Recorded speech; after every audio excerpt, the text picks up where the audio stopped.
On Test of Faith, are new religions dangerous cults or healthy alternatives? Test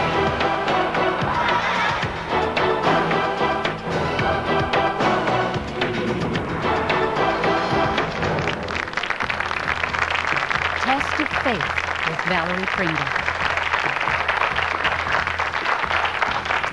If you open up the Yellow Pages under church, you will find an incredible variety of religions and a multitude of denominations within each religion. There are Hindus, Catholics, Apostolics, Presbyterians, Jains, Baha'is, Pentecostals.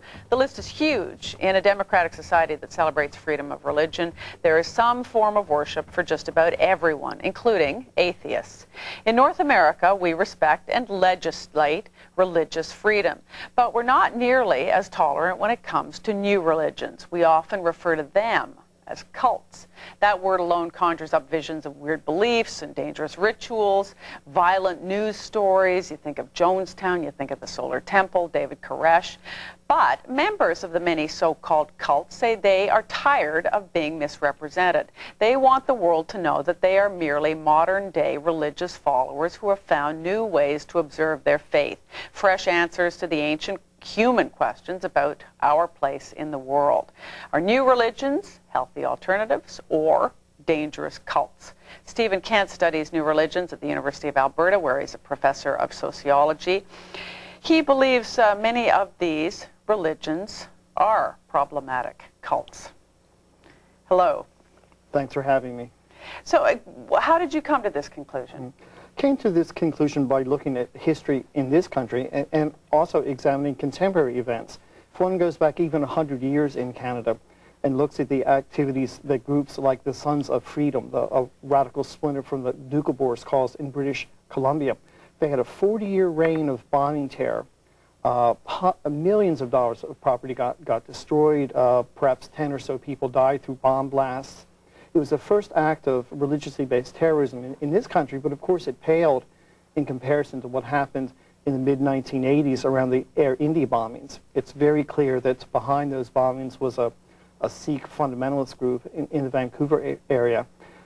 Those kind of terrorist activities are not common in so-called new religions or alternative religions, but even still we see a whole range of deviant, controversial behavior. Again, going back to the early part of the 20th century, we have histories about Brother 12. He was a New Age manipulator on the West Coast who scammed followers out of about $40,000, put workers under intense regimes of harsh, almost indentured servitude.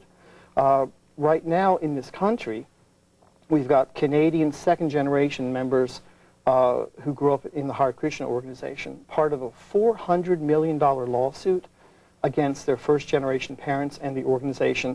This lawsuit is alleging a wide range of physical, sexual, and emotional abuses, many abuses of which the Christians have identified. Now we keep, I have several times so far in this program put the word dangerous with the word cult. Does that go together? Religions of all kinds are on a continuum, and some so-called new religions are harmless, innocuous, but some shade into aggressive behavior. Sometimes that aggressive behavior is very dangerous. The dangers can be toward individual members or toward the outside. What are the alarm bells? What do you look at in terms of problems? Well, many religions see that they, or believe that they have a higher morality, that they have a higher calling by God, and hence permission to do activities that may not sync well with societal values. I get concerned when I see intrusions in people's private spaces, in their sexuality, in their bedrooms, in their bank accounts, intrusions inside the body. Some groups have very odd dietary and physical regimes that really literally get inside of people's own skins. I get concerned about some of the aggressive behavior that some groups or some members of groups, in the name of their organization, administer toward outsiders, toward critics, toward society. And one has to say, for example, that the Church of Scientology of Toronto is the only so-called religion in this country that has criminal convictions against it for breach of trust. Do you think people are right to suspect new religions, to always wonder about them, to put them under more intense scrutiny than they do traditional religions?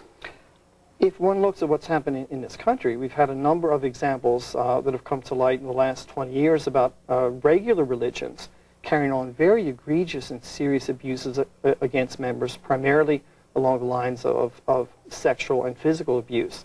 So to only identify problems with so-called new religions, to only look at their behavior, is to miss a lot of really serious activities. But the point still holds that because these religions are new, often driven by charismatic leaders who don't allow the kind of monitoring or that other religions have built into them over the years, some of them can be real problems. We will continue this discussion. Now, open it up to some of the people who are sitting across from you on this desk, and we'll talk about the difference between a cult and a religion when we come back.